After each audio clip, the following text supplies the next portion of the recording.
Greetings, fellow truckers and truckers. Well, I look at Star Trek Deep Space Nine Season 5, now goes on with the episode, Let He Who Is Without Sin. Odo and Benjamin Sisko are at the station's Reprimand, discussing the impending birth of Miles and Keiko Bryan's second child. Odo says that Sean, one of their name choices, means swamp in Bajoran. Sisko wonders if the Bryans knows this, and Odo nominates the captain to tell them. Just then, Jessie Dex comes in nursing a pulled neck muscle. Her eighth muscle pull in several weeks, and one of the main injuries she has sustained since she began seeing Worf. Sisko wishes they could be romantic in a less violent way, but that's unlikely since Dex has managed to talk Worf into going to Rice over their vacation, instead of Earth as they originally planned. Sisko is astonished that Worf agreed to it, and wonders if he's begun to loosen up. As the Klingon enters and orders his usual prune juice, Dex claims that he's the same old Worf. When he arrive, Worf says he wants to speak alone with Dex, and they begin to mildly argue about her having lunch with Captain Baudet, a Glammite who turns out to be one of Dex's former lovers. So after Sisko and Odo leave, Leeta and Dr. Bashir come to inquire about their trip, asking them to hitch a ride on the runabout as they seek to have their romantic leave together. Worf, although not pleased, Lancer permits them to come along. In the end, the fifth person joins them on the runabout to Risa, much to Worf's dismay, Quark, who will not give Leeta the time off unless he was permitted to tag along. On the way to Risa, Leeta insists on serving everybody, except for Quark, her boss, their drinks. Quark is quite impatient, even though it was a relatively short 6-hour trip. Its attitude almost makes Worf abort the trip altogether. Quark gives everybody but Worf, Harungan, recent fertility idols, which are used when achieving Jama Haran, but for wisely returning to his cabin on the runabout. Once on Risa, Bashir and Leeta go off on their own as promised, and Quark immediately gets lucky with his Orgahan. Worf did not change out of his uniform and seems uncomfortable with being on Risa, but Dex does their best to change his mood. She almost succeeds until interrupted by Arandis, when it occurs on Dax's old lovers. On his last trip to Risa, Ardanis ended up sending the elderly Curzon to his death during Jama Haran. Worf is getting more comfortable by the minute, near the point of jealousy. It's beginning to upset Dax greatly. She challenges his assertion that he's so too controlling of her by having a glass of Vicoberry juice, which they both know she is mildly allergic to. He relents from his jealousy again, and she urges him to put a swimsuit on so they can go swimming. In his room, Worf encounters Pascal Fullerton, the chairman of the new Essentialist movement. These Essentialists are attempting to start a political revolution on Risa. Their aim is to fight against loosening morals in the Federation. Okay then. Worf reads a pad about Fullerton's message and, walking with Dax, he encourages her to read it, though she is intent on vacationing. They find Leeta, who is getting a sensual massage from someone, not Bashir. She invites him to a Rhea milk soak. Dax politely declines and leaves. The Worf is about Leeta's behavior. Outside, Worf expresses disapproval, but Dax says sternly it's not their business. She wants to go see the sights, but Worf intends on attending the Essentialist event. At the rally, Dax will see Bashir with another woman, not Leeta. Worf is upset about that and sees this as affirmation for the thesis of Fullerton. Arandis joins them, seeing Fullerton as entertainment and nothing more. The event is only attended by a few other people. Fullerton's ways of morals have become degenerated, and amusement has a higher priority than even before. For threats from the Borg, Romulans, and the Dominion, Federation citizens can't afford this mentality. It concludes with emphasis for hard work. Worf obviously agrees with what he said, though the others don't. Later, the group debates the topic.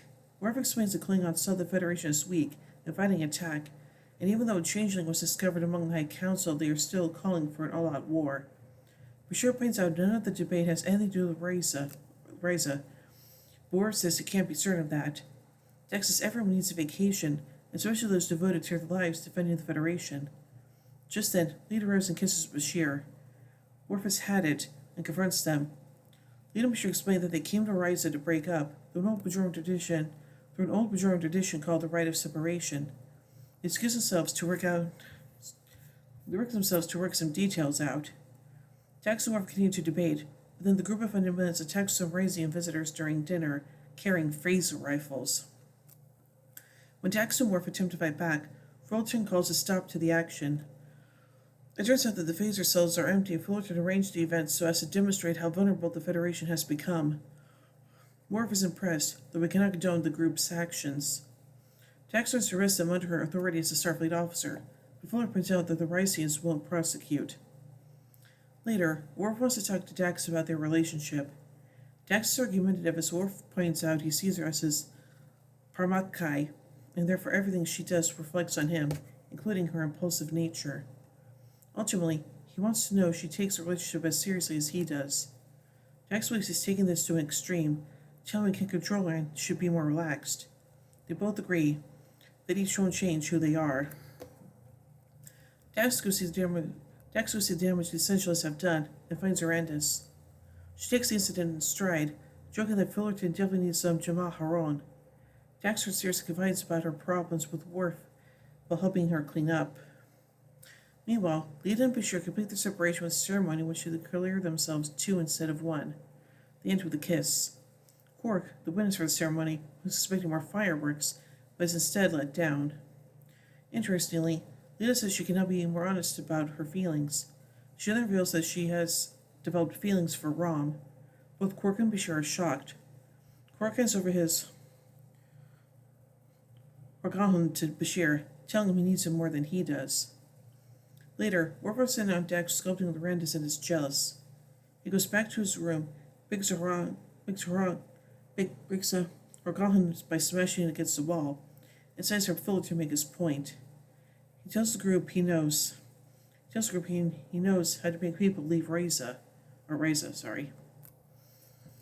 Quark and Bashir listen to Dax vent about what happened. Bashir remarks he may have taken Worf's views if he was there. Furthermore, figuring out what Dax was made her so intriguing to him when he first came to Deep Space Nine. However, the amount of work it took to get close to her was why he stopped. Dax shrugs this off and expresses why she likes Worf, but despite the fact that he is a lot of work. Just then, her ancestors hear to say she hasn't found Worf. Soon they hear lightning and thunder, which should never happen in that part of Reza. Sorry. I don't know the correct pronunciation of this planet. Sorry. Anyway. As several of the visitors group under shelter, along with Quark and Bashir and Arandis, they wonder about what happened when Fullerton and Worf and his group enter. Fullerton makes his speech and leaves, but Worf is confronted. Worf stands his ground, saying, as Fullerton did, the Federation citizens must be prepared to resist a Dominion invasion and cannot afford to let themselves go with the illusion of Risa. He doesn't want to argue anymore and leaves. The rain creates an unpleasant ambience on Risa because everybody expected sunny weather. Even the Rysians are depressed, but Rance tries to organize an indoor game of Hoverball instead. Only Dax will join, and Rance admits that the guests have been complaining about everything and is dismayed herself. She wonders whether Fullerton was in the right, that they've forgotten how to deal with adversity. Fullerton explains his satisfaction to Worf, since guest population is declining and the message is spreading. When Worf leaves, the fundamentalist confers with the system that all the attention will be forgotten when the weather control system restarts. He wants to take things one step further. Dex confronts Worf about the situation, saying his actions aren't about the Essentials or the Federation, but about them as a couple. Angry that he didn't trust her with Arandis, she asks him why he is so obsessed with controlling everything in his life. Saying there must be something going on, she says that Worf sets a great example of Klingon honor, but it's none of the Klingon zest for life. Worf tells her that when he was a child, he grew up on the sparsely purpley world of Galt. As the biggest, strongest, most fearless boy around, he did whatever he wanted with no worries. At the age of 13, he captained his school soccer team and was determined to win. So seeing a boy named Mikkel made a play for the mid-air ball, he threw himself at his opponent in order to score.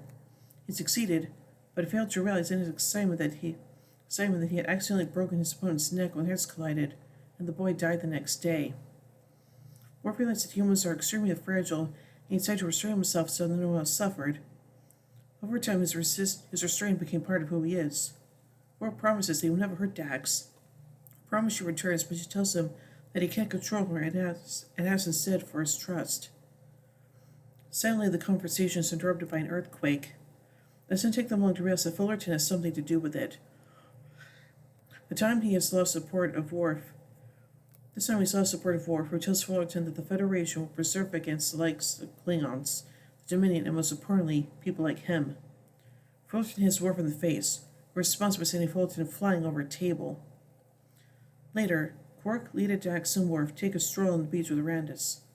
Bashir's not there, having been seen last headed for breakfast with the Horgan. Weather's finally back to normal, though only for their last day of vacation. As Worf and Dax are left alone, Worf allows himself to loosen up a little and try to make the most of the few hours remaining by swimming with Dax, with no bathing suit. Ooh, interesting. So anyway, let's take a look at the production of this episode. A number of problems occurred during the filming of Let He Who Is Without Sin at a beach in Malibu, Los Angeles. For example, Terry Farrell cannot be in direct sunlight for very long, which meant that for many of the exteriors, there needed to be shelter nearby. According to Director Rene Auberjonois, the producers forgot to organize a tent for Farrell, and Auberjonois himself had to hunt one down and set it up, putting the shoot several hours behind schedule. Another problem involved the extras. During Monte Morecambe's speech, Auberjonois picked out a small bank for the extras to stand on. However, when they got to the spot, they discovered it was covered in tack burrs, making standing still exceptionally difficult and prolonging the shoot considerably. Now on to the cast and characters. So the government actress Swinburne was initially accepted for the role of Arandis before Vanessa Williams committed to the role. By the time Barton arrived for a costume fitting, she was informed that Williams had expressed interest in the role the night before and had successfully casted the role. Ronald J. Moore later stated, quote, "The role was there before Vanessa. We had the role already written and the show was in pre-production when we suddenly learned of her interest in the show and her willingness to do the part as it was written," end quote. Now let's take a look at deleted scene. The scene where Worf walks in on Lita and her rising companion in the purple mesh tank top. Lita was originally naked and in a bathtub. This is evident in the original 30-second promotional spot available at StarTrek.com. Masterson commented, quote, "Sometimes fans ask why there was a different scenario, including wardrobe, show the massaging previews of Let He Who Is Without Sin that when the episode aired. We originally shot the scene on a closed set with very little clothing. Then, I'll never forget the day, I got called into Rick's office and he told me, we have to reshoot the massage scene because it's too sexy for Star Trek. I said, wow, thank you. I'm sorry. I'm really glad we redid the scene. It's much more elegantly done than the original," end quote. Now let's take a look at a little note about the title. The title is a biblical allusion from the story of the woman caught in adultery. It's rendered in the King James Version as, He that is without sin among you, let him first cast a stone at her. And now finally, let's take a look at some continuities surrounding this episode. A non-visitor, Kira Golovkin and Cole Meany do not appear in this episode. None of the visitors' absence was due to her giving birth to Django, her son with Alexander Siddig, while the episode was in production. The reason Kira appears in Trials and Tribulations but not in The Assignment or Let He Who Was Without Sin is because Trials and Tribulations was filmed before The Assignment, but the two episodes were switched in broadcast schedule. Ira Steven Behr also wrote the Star Trek The Next Generation episode Captain's Holiday, where Risa first appeared. We learn the circumstances of Curzon's death in this episode. This episode is one of very few to tell a story from Worf's childhood. The colony of Galt was first mentioned in Heart of Glory. Captain Bodet is mentioned for the second time in this episode, having been previously referred to in the second season episode The Maquis Part 2.